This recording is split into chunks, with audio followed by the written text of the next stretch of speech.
Hello everyone, welcome back to the channel. स्वागत है आपका आपके फेवरेट चैनल इंडो पाठशाला पर। आज के इस वीडियो में हम कवर करेंगे 16 मई के मोस्ट इंपॉर्टेंट करंट अफेयर्स को। लेक्चर कंटिन्यू करते हैं, देखेंगे अपना फर्स्ट क्वेश्चन है हमारा, when is the international day of light observed every year. तो ये प्रतिवर्ष मनाया जाता है 16 मई को। किसके अंडर में मनाया जाता है? तो यूनेस्को के अंडर में मनाया जाता है। यूनेस्को का पूरा नाम क्या होता है? United Nations Educational Scientific and Cultural Organization. इसका हेडक्वार्टर कहाँ पर है? फ्रांस की राजधानी पेरिस में, याद रखिएगा। It highlights the importance of light in science, culture, art, education, medicine, communication, energy and sustainable development. फिर बात करेंगे the day commemorates the first successful laser operation. ये कब हुआ था? 16 मई 1960 को। किसके द्वारा किया गया था? By physicist Theodore Maiman. इनका नाम याद रखिएगा, थोड़ा सा इंपॉर्टेंट है। बाकी हमारा नेक्स्ट क्वेश्चन है, यहाँ पर पूछ रहे हैं आपसे इंपॉर्टेंट अपॉइंटमेंट से रिलेटेड क्वेश्चन है। Who was sworn in as the speaker of the West Bengal legislative Assembly in May 2026। तो अभी देखो, वेस्ट बंगाल में लेजिस्लेटिव असेंबली के इलेक्शन हुए हैं, तो वहाँ पर जो है नए सीएम भी बने, शुभेंदु अधिकारी। आपसे पूछ रहे हैं कि लेजिस्लेटिव असेंबली के नए स्पीकर कौन बने वेस्ट बंगाल के। इनका नाम है राजेंद्र बसु, याद रखिएगा। ऑप्शन बी करेक्ट हो जाएगा, बोस नहीं है, बसु है। यहाँ पर देखिए, Rajendra Basu has been elected unopposed as the new speaker of the West Bengal legislative assembly. ये बीजेपी पार्टी के हैं और एमएलए कहाँ से हैं? ये कुछ बिहार साउथ से जो है एमएलए हैं।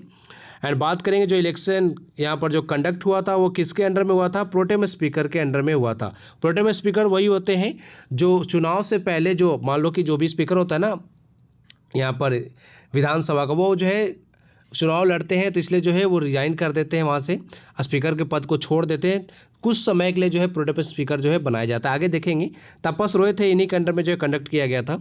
सीएम शुभेंदु अधिकारी ने जो है इनका नाम प्रपोज किया था एंड हाउस ने जो है अप्रूव किया इनका नाम it by voice vote. West Bengal की बात करेंगे तो वेस्ट बंगाल में देखो सुंदरबन डेल्टा है, ये आपको याद रखना है, जो कि एक रामसर साइट भी है और सबसे बड़ा रामसर साइट है भारत का। कैपिटल है कोलकाता, हुगली नदी के तट पर है ये। गवर्नर है RN रवि। चीफ मिनिस्टर है शुभेंदु अधिकारी, बीजेपी पार्टी के हैं ये। फर्स्ट टाइम जो है बीजेपी ने अपना सरकार बनाया है वेस्ट बंगाल में। यहाँ पर देखो प्रोटेम स्पीकर के बारे में है। अच्छा, यहाँ पर देखो प्रोटेम स्पीकर कौन होते हैं? ये टेम्पररी स्पीकर होते हैं, अपॉइंट किए जाते हैं फॉर द टाइम बीइंग, ठीक है। एंड प्रोटेम जो है ये वर्ड लिया गया है लैटिन के प्रोटेम्पियर से, याद रखिएगा। ये जो स्पीकर होते हैं ना, कुछ समय के लिए अपॉइंट किया जाता है। जैसे कि मैं आपको फॉर एग्जांपल समझाता हूँ। मान लो असेंबली, स्टेट असेंबली के इलेक्शन है, ठीक है।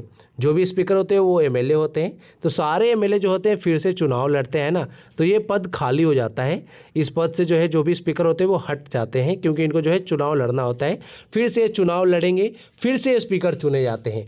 तो जो चुनाव के बीच में जो समय होता है ना, चुनाव लड़ने के समय तक और सरकार बनने के समय में जो बीच का समय होता है ना, वहाँ के लिए एक स्पीकर को अपॉइंट किया जाता है विधानसभा के कार्यों को चलाने के लिए।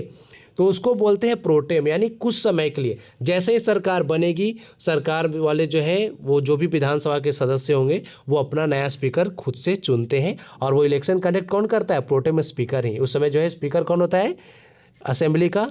ये प्रोटेम वाले ही, है ना।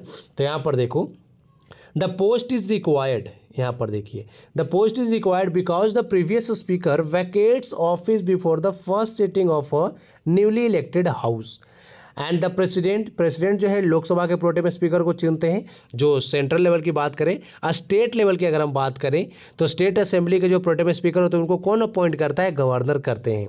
Appoints the pro tem speaker usually the senior most member. जो सीनियर मोस्ट मेंबर होते हैं ना, उनको अपॉइंट किया जाता है pro tem speaker. Senior most member कहने का मतलब ये नहीं है कि जिनकी एज सबसे ज़्यादा होगी, नहीं, ऐसा नहीं है। जो सबसे ज़्यादा बार एज ए एमएलए या फिर लोकसभा में एज ए MP चुन के आते हैं ना, उनको जो है यहाँ पर अपॉइंट किया जाता है, वो होते हैं senior most member. The pro tem speaker administers the oath to newly elected members. जो भी नए इलेक्टेड मेंबर्स होते हैं उनको ओथ कौन दिलाते हैं? प्रोटेम स्पीकर ही दिलाते हैं। And presides over the first sitting, याद रखिएगा। He or she conducts the election of the speaker and deputy speaker. इन्हीं के द्वारा जो है स्पीकर एंड डेप्यूटी स्पीकर के जो है चुनाव कराए जाते हैं। और जब यहाँ पे स्पीकर चुन के नए आ जाते हैं तब जो है अपना पद छोड़ देते हैं, जो प्रोटेम स्पीकर होते हैं वो, ठीक है। अगर आपसे पूछा जाए कि इंडिया के फर्स्ट जो है प्रोटेम स्पीकर कौन थे, वो थे मावलंकर जी, याद रखिएगा। मोस्ट इंपॉर्टेंट पर्सनैलिटी है मावलंकर, एंड यही जो है बाद में जाके जो है ना फर्स्ट स्पीकर भी बने थे लोकसभा के, मावलंकर ही, याद रखिएगा, मोस्ट इंपॉर्टेंट। फिर बात करेंगे the pro tem speaker may also oversee a floor test if required and the office ceases once the new speaker is elected. जब नए स्पीकर इलेक्ट हो जाते हैं ना तभी अपना ऑफिस जो है ले लेते हैं चार्ज, उसके बाद जो प्रोटेम स्पीकर जो है अपना पद छोड़ देते हैं। नेक्स्ट देखेंगे which ministry launch the intellectual property catalyst initiative. इसको लॉन्च किया गया ministry of electronics and information technology. एक सेकेंड, हाँ यहाँ पे आ जाइए, ऑप्शन सी करेक्ट हो जाएगा हमारा। यहाँ पे करंट में मिनिस्टर कौन है, तो मिनिस्टर है अश्विनी वैष्णव, जो कि हमारे रेलवे के भी मिनिस्टर हैं। The ministry of electronics and information technology launch the IP Catalyst Initiative along with a dedicated digital platform, and इस इनिशिएटिव को जो है इम्प्लीमेंट किसके द्वारा किया जा रहा है, centre for development of advanced computing, जो कि पुणे में बेस्ड है। एम क्या है, support the full innovation cycle from research and patent filing the commercialisation and market deployment. The platform will strengthen collaboration among startups, MSMEs, academia, industry and MeitY institutions. Next देखेंगे, next question है हमारा, which tiger reserve has been selected for establishing India's first human elephant conflict research centre. तो जो भारत का पहला human elephant conflict research centre बनाने के लिए जो है ना किस टाइगर रिजर्व को जो है सेलेक्ट किया गया है, तो ये है पलामू टाइगर रिजर्व, याद रखिएगा, ऑप्शन सी करेक्ट हो जाएगा। पलामू टाइगर रिजर्व है कहाँ पर, तो ये है झारखंड में, ये भी आपको पता होना चाहिए। इंडिया का first human elephant conflict research centre जो है इस्टेब्लिश किया जाएगा पलामू टाइगर रिजर्व में, and the reserve is located on the Chota Nagpur plateau in Jharkhand and forms part of Betla national park. तो ये भी याद रखना है, बेतला नेशनल पार्क भी कहाँ पर है, झारखंड में ही है। Palamu was one of the first 9 tiger reserves created under project tiger in 1973। Project tiger कब लॉन्च हुआ था, 1973 में, भी आपको पता होना चाहिए। एंड शुरू के जो 9 टाइगर रिजर्व थे ना उसमें ये शामिल था Palamu tiger reserve. It was the first reserve in the world where a tiger census was conducted using the pugmark method in 1932 and the reserve features diverse terrain includes valleys, hills, plains and granite, limestone and gneiss formations. अच्छा, यहाँ पर कुछ important fact मैं आपको बता देता हूँ। Latest tiger reserve जो अभी हमारे इंडिया में बने हैं ना, सबसे पहले देखो 58 टाइगर रिजर्व, ये सबसे लेटेस्ट वाला है। कहाँ पर है, कौन सा है, तो ये है माधव टाइगर रिजर्व, याद रखिएगा, माधव टाइगर रिजर्व। कहाँ पर है ये, MP में है। MP के किस जिले में है, तो MP के जो है शिवपुरी जिले में है, याद रखना है। एंड इससे पहले जो है 57th वाला टाइगर रिजर्व कौन सा था, कहाँ किस राज्य में बना है, तो वो भी देखो MP में ही बना है, जिसका नाम है रातापानी टाइगर रिजर्व। तो ये याद रखना है, 58 माधव टाइगर रिजर्व MP में ही है, शिवपुरी डिस्ट्रिक्ट में, और 57th जो है रातापानी टाइगर रिजर्व, ये भी MP में ही है। तो ये दोनों फैक्ट आपको याद रखने हैं। आगे यहाँ पर देखो जो कान्हा टाइगर रिजर्व है, बांधवगढ़ है, मुदुमलाई है, उनके बारे में एक बार फैक्ट डिस्कस करेंगे। कान्हा टाइगर रिजर्व जो है ये लोकेटेड है मध्य प्रदेश में। Become the first tiger reserve in India to officially introduce a mascot named Bhoor Singh the barasingha in 2017। And इस मैस्कॉट को जो है किस लिए लॉन्च किया गया था, इंट्रोड्यूस किया गया था, created to spread awareness about the conservation of barasingha, swamp deer के बारे में। स्वैम्प डियर के बारे में क्यों इतना ख्याल रखा जा रहा है बारहसिंघा के बारे में, क्योंकि जो है स्टेट एनिमल है मध्य प्रदेश का। बांधवगढ़ टाइगर रिजर्व की बात करें तो ये भी मध्य प्रदेश में ही लोकेटेड है। It is known for having one of the highest densities of the royal Bengal tigers in the world. It has rich historical significance with the Bandhavgarh Fort located inside the park, but it focuses its branding on its historical and tiger-centric identity rather than a specific animal mascot. Mudumalai tiger reserve की बात करेंगे तो ये देखो situated है tri junction पे, Tamil Nadu, Karnataka and Kerala के border पे है ये। It is the part of the Nilgiri biosphere reserve. Nilgiri biosphere reserve से रिलेटेड आपको एक फैक्ट जरूर पता होना चाहिए। इंडिया का अगर आपसे फर्स्ट बायोस्फीयर रिजर्व पूछे ना तो वो नीलगिरी बायोस्फीयर रिजर्व ही है, जो कि वेस्टर्न घाट पे लोकेटेड है। एंड ये 3 राज्यों में जो है इसकी मतलब 3 राज्यों में फैला हुआ है नीलगिरी टाइगर रिजर्व। कौन कौन से राज्य हैं, तमिलनाडु, कर्नाटक और केरल है, ठीक है। It is renowned for its elephant population and diverse bird life. यहाँ पे मुदुमलाई टाइगर रिजर्व की बात हो रही है। तो it has not introduced a specific conservation mascot for its endemic species. चलो आप मुझे एक क्वेश्चन का आंसर बता दो। इंडिया का जो है ना लेटेस्ट नेशनल पार्क, ठीक है, कौन सा है, किस राज्य में है, जरा कमेंट बॉक्स में लिख के बताइए। ठीक है, आपने याद कर रखा होगा, मुझे पता है। आगे देखो, who inaugurated the high altitude, इसका नाम है माहे टोकपो राल्धो इरिगेशन कैनल। एंड ये देखो इसकी ऊंचाई कितनी है, लगभग 14,000 feet in Ladakh in May 2026। तो अभी देखो लद्दाख के नए लेफ्टिनेंट गवर्नर बने हैं विनय कुमार सक्सेना, उन्हीं के द्वारा जो है इनॉग्रेट किया गया है। ऑप्शन बी करेक्ट हो जाएगा। जो माहे टोकपो राल्धो इरिगेशन कैनल है ना, ये इनॉग्रेट किया गया है लद्दाख के किस रीजन में, चांगथांग रीजन में। इसकी ऊंचाई देख सकते हो 14,000 फीट है। The canal is major engineering achievement in high Himalayan terrain. फिर बात करेंगे 2.1 किलोमीटर का एक कैनाल होगा, इसकी लेंथ इतनी है। एंड ये वाटर कहाँ से लाया जाएगा, इसमें ये लाया जाएगा याया लेक में, ठीक है। एंड ये जो है कहाँ पर इसको पानी को भेजा जाएगा, तो ये भेजा जाएगा माहे एरिया में। The project is expected to irrigate nearly 100 acres of farm land. इसके बाद देखेंगे, ये देख सकते हो विनय कुमार सक्सेना है बीच में। In which country will India's AI powered combat aircraft Kaal Bhairav be manufactured. तो भारत का जो AI पावर्ड कॉम्बैट एयरक्राफ्ट है ना, जिसका नाम है काल भैरव, इसको जो है किस कंट्री में जो है मैन्युफैक्चर्ड किया जा रहा है, तो ये किया जा रहा है पुर्तगाल में। ऑप्शन बी करेक्ट हो जाएगा, याद रखना है आपको। यहाँ पर देख सकते हो इंपॉर्टेंट फैक्ट में मेंशन है, Flying Wedge Defence and Aerospace will manufacture Kaal Bhairav India's first AI powered autonomous combat aircraft in Portugal. This marks India's first overseas production of an autonomous combat aircraft under operation 777। Operation 777 ये आपको याद रखना है। काल भैरव जो है यह एक medium altitude long endurance combat aircraft है designed for modern warfare. And इसकी रेंज है लगभग 3,000 kilometre and an endurance of over 30 hours. बाकी पुर्तगाल की बात करें, कैपिटल लिस्बन है। प्रेसिडेंट यहाँ पर है Antonio Jose Seguro and prime minister है लुइस मोंटेनेग्रो, याद रखिएगा। बात करेंगे पुर्तगाल की तो क्रिस्टियानो रोनाल्डो है ना, बात इनकी अगर बात करें इंस्टाग्राम पे सबसे ज़्यादा फॉलोअर्स वाले व्यक्ति हैं क्रिस्टियानो रोनाल्डो। कहाँ से हैं, पुर्तगाल से ही हैं। नेक्स्ट है यहाँ पर कुछ रिसेंट साइंस एंड टेक के न्यूज़ रिवाइज कर लेंगे। आर्टेमिस 2 मिशन जो है लॉन्च किया गया है नासा के द्वारा 1 अप्रैल 2026 को। 10 day lunar fly by mission है ये, sending 4 astronauts farther into space than any human since the Apollo era. फिर यहाँ पर है 1000 किलोमीटर क्वांटम लिंक की बात करेंगे। Under the national quantum mission India successfully demonstrated a secure quantum communication network over 1000 kilometre distance. फिर यहाँ पर मेटा का म्यूस्पार्क, तो मेटा ने अनवील किया है it's first super intelligence class AI model designed for complex reasoning and autonomous task execution. फिर इसके बाद है wheeled humanoids. BMW began piloting wheeled humanoid robots for Hexagon Robotics at its Leipzig plant for car and battery production। इसके बाद एक है ISSAR 2025 report, इसका पूरा नाम है Indian space situational assessment report. इन्होंने रिवील किया है 2025 में देखा गया record 315 global space launches highlighting a massive 74.5 net worth in orbital project. फिर इसके बाद है PFBR क्रिटिकली अचीवमेंट।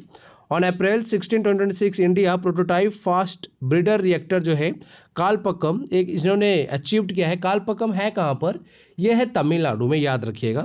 इसने अचीव्ड किया है critically marking the start of stage 2 of India 3 stage nuclear programme. Kalpakkam की बात हो रही है, याद रखिए। कालपक्कम न्यूक्लियर प्रोग्राम कहाँ पर है, तमिलनाडु में है। फिर इसके बाद है थोरियम रेडनेस की बात करेंगे। The PFBR milestone is a strategic step towards using India's vast thorium reserves by breeding platinum fuel during the reaction process। फिर यहाँ पर है NTPC EDF न्यूक्लियर पैक्ट की बात करेंगे। तो NTPC ने MOU साइन किया है इलेक्ट्रिक डी फ्रांस, यानी फ्रांस के ये, उसके साथ to jointly develop new nuclear power project across India. फिर है ESA SMILE mission. SMILE mission आपको जरूर याद रखना है। इसे लॉन्च किया गया 9 अप्रैल 2026 को। The solar wind magnetosphere ionosphere link explorer जो है, इसका पूरा नाम है स्माइल का, solar wind magnetosphere ionosphere link explorer जो है, इसका पूरा नाम है स्माइल का। It is a joint mission between Europe and China to study the earth magnetic field. तो ये थोड़ा सा इंपॉर्टेंट है, आपको याद रखना है स्माइल मिशन। ठीक है। बात करेंगे न्यूक्लियर थर्मल प्रोपल्सन की, तो नासा एंड जो DARPA जो है इन्होंने कंप्लीट किया है cold flow testing for nuclear rocket engines aiming for a deep space demonstration later this decade. इसके बाद है नेक्स्ट क्वेश्चन, द तालिबान ने साइन किया है $46 मिलियन का agreement with which Indian company to establish customs laboratories across Afghanistan in May 2026। तो यहाँ पर साइन किया गया है TCRC इंडिया प्राइवेट लिमिटेड के द्वारा। ऑप्शन बी करेक्ट हो जाएगा। यहाँ पर देखो, Afghanistan Taliban administration has signed a $46 million agreement with Indian company TCRC। ये प्रोजेक्ट जो है डेवलप किया जाएगा customs laboratory infrastructure across Afghanistan. कितने सालों में? 5 सालों में। It includes establishing laboratories in Kabul and 9 custom facilities. बाकी बात करेंगे, अफगानिस्तान की कैपिटल है काबुल, सुप्रीम लीडर हैं हिबातुल्ला अखंडजादा, ठीक है। प्राइम मिनिस्टर है हसन अखुंद, याद रखिएगा। नेक्स्ट है, which union minister is set to launch the book Apnapan featuring personal insights about prime minister Narendra Modi. तो ये अपनापन जो है ना, किस मिनिस्टर, यूनियन मिनिस्टर की पुस्तक है, तो ये है शिवराज सिंह चौहान की, ठीक है। ऑप्शन सी करेक्ट हो जाएगा। शिवराज सिंह चौहान जो है करंट में हमारे एग्रीकल्चर के मिनिस्टर हैं। इन्होंने देखो अनाउंस किया अपना अपकमिंग बुक जिसका नाम है अपनापन। The book is based on his 35 year association with prime minister Narendra Modi, ठीक है। थोड़ा सा याद रखना है बुक अपनापन, बाकी शिवराज सिंह चौहान नाम याद रखना है। नेक्स्ट यहाँ पर कुछ इंपॉर्टेंट बुक्स एंड ऑथर्स को देखेंगे। देखो यहाँ पर जो लिस्ट में बुक मेंशंस है ना, उनके अलावा कुछ मैं पुस्तकें पहले आपको बता देता हूँ। मनोज मुकुंद नरवणे काफ़ी ज़्यादा न्यूज़ में थे 4 स्टार्स ऑफ डेस्टिनी के कारण, इन्हीं की पुस्तक है। इनकी 2 पुस्तक और है, the curious and the classified, the curious and the classified, याद रखिएगा। बाकी बात करेंगे एक और इनकी पुस्तक है द कैंटोनमेंट कॉन्स्पिरेसी। ये तीनों पुस्तकें याद रखनी है मनोज मुकुंद नरवणे की। फिर इसके बाद जो है अनुपम खेर की एक पुस्तक है different but no less, Anupam Kher की है, ये भी आपको पता होना चाहिए। और इसके बाद जो है एक बुक याद रखनी है जिसने बुकर प्राइज़ 2025 जीता था, नोवेल है, उसका नाम है फ्लैश नोवेल है, ठीक है, जिसको लिखा था किसने? डेविड सजेले ने, याद रखिएगा। इंपॉर्टेंट पर्सनैलिटी हैं, हंगरी के हैं डेविड सजेले। फिर बात करेंगे हम यहीं पर इंटरनेशनल बुकर प्राइज़ की। वो कौन से नोवेल ने जीता था? हर्ट लैम्प ने जीता था, है ना। हर्ट लैम्प को किसने लिखा था? बानू मुश्ताक ने लिखा था, बानू मुश्ताक ने। एंड इसको जो है इंग्लिश में किसने ट्रांसलेट किया था? तो उनका नाम है दीपा भस्टी, याद रखिएगा। दीपा भस्टी जो है इनका नाम है। ये इंपॉर्टेंट फैक्ट्स है, आपको याद रखना है। बाकी यहाँ पर जो लिस्ट में बुक्स हैं उनको एक बार देख लेंगे। महात्मा ग्रेट कम्युनिकेटर धीरज ककाडिया की है। Unlikely paradise Sanjay Raut. अच्छा, एक पुस्तक मैंने आपको और नहीं बताया, ये उनकी है, क्या बोलते हैं, अभी जो कैलाश सत्यार्थी ने एक पुस्तक लिखी थी ना, करुणा द कंपैशन, याद रखिएगा। करुणा द कंपैशन कैलाश सत्यार्थी की है। एंड बात करेंगे इनकी ऑटोबायोग्राफी है दिया सलाई, ये भी इंपॉर्टेंट है, काफ़ी ज़्यादा एग्जाम में पूछा जा रहा है। दिया सलाई किसकी ऑटोबायोग्राफी है? कैलाश सत्यार्थी की। Atal Bihari Vajpayee the eternal statesman, ये लिखा है विजय गोयल ने। फिर यहाँ पर रिक्लेमिंग द इनक्रेडिबल लिखा है नवीन कुंडू ने। 4 स्टार्स ऑफ डेस्टिनी काफ़ी ज़्यादा न्यूज में था, जनरल मनोज मुकुंद नरवणे की पुस्तक है। लाइफ लॉ एंड लिटरेचर जो है ये है आनंद वेंकटेश की। Exam warriors PM Narendra Modi ji की है। आकाश की बात करें, आकाश मिसाइल पे बेस्ड है, इसको लिखा है G चंद्रमौली ने। फिर यहाँ पर है अग्नि सरसुलो विकासशीन कमलम, ये पुस्तक जो है द्रौपदी मुर्मू से रिलेटेड है, इसको लिखा है लक्ष्मी प्रसाद ने। फिर है चुनौतियाँ मुझे पसंद है, मोस्ट इंपॉर्टेंट, याद रखना है, सुदेश धनकर ने लिखा है। The great sanctions hack Urjit Patel ने लिखा है। मैंने कैंसर को जीत लिया, ये लिखा है विजय आनंद रेड्डी ने। Modi mission Burgess Desai. फिर यहाँ पर अटल रेमिनिसेंस, इसको लिखा है अशोक टंडन ने। इंडिया डैट इज इंडिया, ये लिखा है अभिजीत जोग ने। सुधा मूर्ति की पुस्तकें काफ़ी ज़्यादा इंपॉर्टेंट होती है, एग्जाम में पूछते हैं। तो देखो the magic of lost earnings, ये लिखा है सुधा मूर्ति ने, याद रखिएगा। सनातन संस्कृति की अटल दृष्टि को लिखा है वासुदेव देवनानी ने। द रॉन्ग वे होम, इसको लिखा है सोनाली खुल्लर सरोफ ने। फिर है जालियांवाला बाग की यहाँ पर कराहें हैं, ये लिखा है राजवंती मान ने। द ब्रह्मास्त्र अनलिस्ट, इसको लिखा है शिवनंदन ने, ये याद रखनी है, ठीक है। अच्छा, एक देखो अभी साहित्य अकेडमी पुरस्कार जीती है ममता कालिया, ठीक है, ममता कालिया जीता इलाहाबाद के हैं। उनकी पुस्तक का जरा मुझे कमेंट बॉक्स में नाम बता दो। चलो मैं ही बता देता हूँ, जीते जी इलाहाबाद, है ना, याद रखिएगा। जो इंग्लिश में जिन्होंने जीता है ना साहित्य अकादमी पुरस्कार 2025 में, उनकी पुस्तक का नाम आप मुझे बता दो कमेंट बॉक्स में। नेक्स्ट है, who has elected as the president of South Asian weight lifting federation in May 2026। तो ये बने हैं Sahdev Yadav, option A correct हो जाएगा। यहाँ पर देखो, सहदेव यादव जो है elected unanimously as president of the South Asian weight lifting federation. He currently serves as president of the Indian weight lifting federation. तो करंट में इंडियन वेट लिफ्टिंग फेडरेशन के ये प्रेसिडेंट थे, अब कहाँ पर बन गए हैं, south Asian weight lifting federation के प्रेसिडेंट। ठीक है, बात करेंगे यहीं पर एशियन वेट लिफ्टिंग फेडरेशन की फॉर्मेशन हुआ था 1958 में। 1958 में जो है DRDO का भी फॉर्मेशन हुआ था। हेडक्वार्टर है कतर के दोहा में। प्रेसिडेंट यहाँ पर है मोहम्मद यूसुफ अल मना। फिर बात करेंगे जनरल सेक्रेटरी की, तो यह है Mohammed Hassan Jaloud. Indian Olympic Association की बात कर लेते हैं, ये सारा इंपॉर्टेंट है। इसे जो है क्रिएट किया गया था 1927 में। हेडक्वार्टर न्यू दिल्ली में है। प्रेसिडेंट है PT ऊषा, मोस्ट इंपॉर्टेंट। अब हम रिवाइज करेंगे 15 मई के इंपॉर्टेंट करंट अफेयर्स को। इंटरनेशनल डे ऑफ फैमिलीज 15 मई को ऑब्जर्व किया जाता है। VD सतीशन जो है, इनको जो है इंडियन नेशनल कांग्रेस के VD सतीशन जो है ना, ये केरलम के न्यू CM बने हैं, इलेक्ट किया गया इंडियन नेशनल कांग्रेस के द्वारा। इंडिया की first artificial intelligence enable block level monsoon forecasting system जो इसे लॉन्च किया जाएगा इंडिया मेट्रोलॉजिकल डिपार्टमेंट के द्वारा। The union cabinet approve the semi high speed double line rail project between Ahmedabad and Dholera. Maize जो है इसको इमर्ज किया गया है India largest source for ethanol production for the first time during the first half of ethanol supply year 2025-26। फिर यहाँ पर है योवेरी मुसेवेनी जो है 7 टर्म जो है प्रेसिडेंट बने युगांडा के। एक रिपोर्ट है जिसका नाम है India's nuclear energy vision strategic pathways for SMR deployment. इसको रिलीज किया गया है The Energy and Resources Institute के द्वारा। The BRICS foreign ministers meeting 2026, इसको चेयर किया गया है S जयशंकर के द्वारा। कहाँ पर हुआ है, न्यू दिल्ली में हुआ है। उबर जो है इन्होंने पार्टनरशिप किया है अडानी ग्रुप के साथ to establish its first data centre in India. ठीक है, नेक्स्ट है, अब हम रिवाइज करें 2025 के इंपॉर्टेंट करंट अफेयर्स को। सबसे पहले है वन लाइनर्स के फॉर्म में देखेंगे।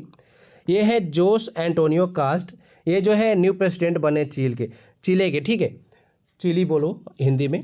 बात करेंगे, देखो कुछ इंपॉर्टेंट अपॉइंटमेंट्स आपको याद रखना जरूरी है। जैसे कि अभी हमारे जो है ना 3rd CDS का भी नाम अनाउंस हो चुका है, जिनका नाम है NS राजा सुब्रमणी, याद रखिएगा। नेवी के नए चीफ बनने वाले हैं कृष्णा स्वामीनाथन, मोस्ट इंपॉर्टेंट। फिर बात करेंगे नीति आयोग के जो है नए वाइस चेयरमैन बने हैं अशोक कुमार लाहिरी। एंड बात करें नीति आयोग की नई CEO कौन बनी है, निधि छिबर। तो ये सारे इंपॉर्टेंट फैक्ट हैं। बाकी अभी देखो राज्यों में चुनाव हुए, तो वेस्ट बंगाल के CM बने शुभेंदु अधिकारी, सबको पता है। तमिलनाडु के CM कौन बने हैं, वो बने हैं विजय थलापति। फिर इसके बाद बात करेंगे असम के फिर से CM बन गए हेमंत बिस्वा शर्मा। ठीक है, और बात करेंगे जो केरल हुआ है वो तो हमने देख लिया, सतीशन बने हैं। और जो पुडुचेरी का आपने कल भी कमेंट बॉक्स में नहीं बताया, आज भी बता दो, कम से कम आज बता दो। बैंक ऑफ बड़ौदा ने जो है best bank of in India का जो है अवार्ड जीता है, the bankers 2025 Asia Pacific award. संपन्न पोर्टल फंक्शंस की बात करें, किस मिनिस्ट्री के अंडर में काम करता है, ministry of communication. B Sairam को अपॉइंट किया गया chairman and cum managing director of Coal India. Black Warrant web series emerged as the biggest winner at the Filmfare OTT award 2025। एवेंजर ने अनाउंस किया है $35 बिलियन का इन्वेस्टमेंट का कहाँ पर, भारत में 2030 तक। Australia has enforced a global first ban on social media for under 16 users.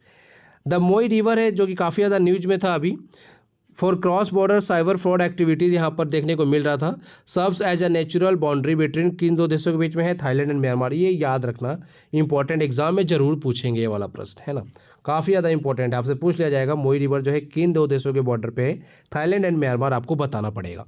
Germany won the FIH men's junior hockey world cup 2025। Telangana जो है ये पार्टनर बना है गूगल का टू लॉन्च और Google for startups hub. Miyana railway station जो है इसे रिसीव्ड हुआ है नेशनल एनर्जी कंजर्वेशन अवार्ड 2025। फिर इसके बाद बात करेंगे इटली जो है फर्स्ट कंट्री बना है in the world to receive UNESCO recognition for its national cuisine, याद रखिएगा। Jawaharlal Nehru introduced objective resolution in the constituent assembly on 13 December 1946, ये डेट इंपॉर्टेंट है। फिर बात करेंगे अर्किन गुप्ता जो है इंडियन ओरिजिन के हैं, individual featured in Forbes 30 under 30 finance के क्षेत्र में। 2026 की बात हो रही है। India will host 2025 squash world cup भी कहाँ पर आयोजित होगा? चेन्नई में आयोजित हो चुका है। इंडसइंड बैंक जो है पार्टनर बना है जियो बीपी, किस लिए? To launch mobility plus credit card. National Highway Authority of India जो इसने इंट्रोड्यूस किया इंडिया का first wildlife safe road on NH45 कहाँ पर? मध्य प्रदेश में। रवि रंजन जो है ये नए AMD बने हैं SBI के। फिर बात करेंगे डेथ वैली नेशनल पार्क जो है काफ़ी ज़्यादा न्यूज़ में था, ये कहाँ पर है? यूनाइटेड स्टेट्स में, याद रखिएगा, इंपॉर्टेंट फैक्ट है। तो आज की वीडियो में इतना ही था। आपके लिए एक प्रश्न है, which wetland become the first Ramsar site of Chhattisgarh? Most important आपको बताना है। यहाँ पर है गैंग्रिल रिजर्वायर, फिर है मिनी माता बांगो डैम, कोबरा रिजर्वायर, फिर हसदेव बांगो रिजर्वायर। ये आपके लिए प्रश्न है, छत्तीसगढ़ का पहला रामसर साइट कौन सा बना था? बात करें यहाँ पर देखो इंडो पाठशाला की पेड PDFs की, जो भी आपने करंट अफेयर्स पढ़ाना पीछे, डेली करंट अफेयर्स, इसकी PDF आपको 251 की मिलती है 12 मंथ की। जनवरी से लेकर दिसंबर तक का जो है ना PDF आपको यहाँ पर प्रोवाइड कराया जाएगा, तो आप इसे परचेस कर सकते हो। 251 में इंपॉर्टेंट है। बाकी आज की वीडियो में इतना ही था। Thank you for watching video. Thank you so much.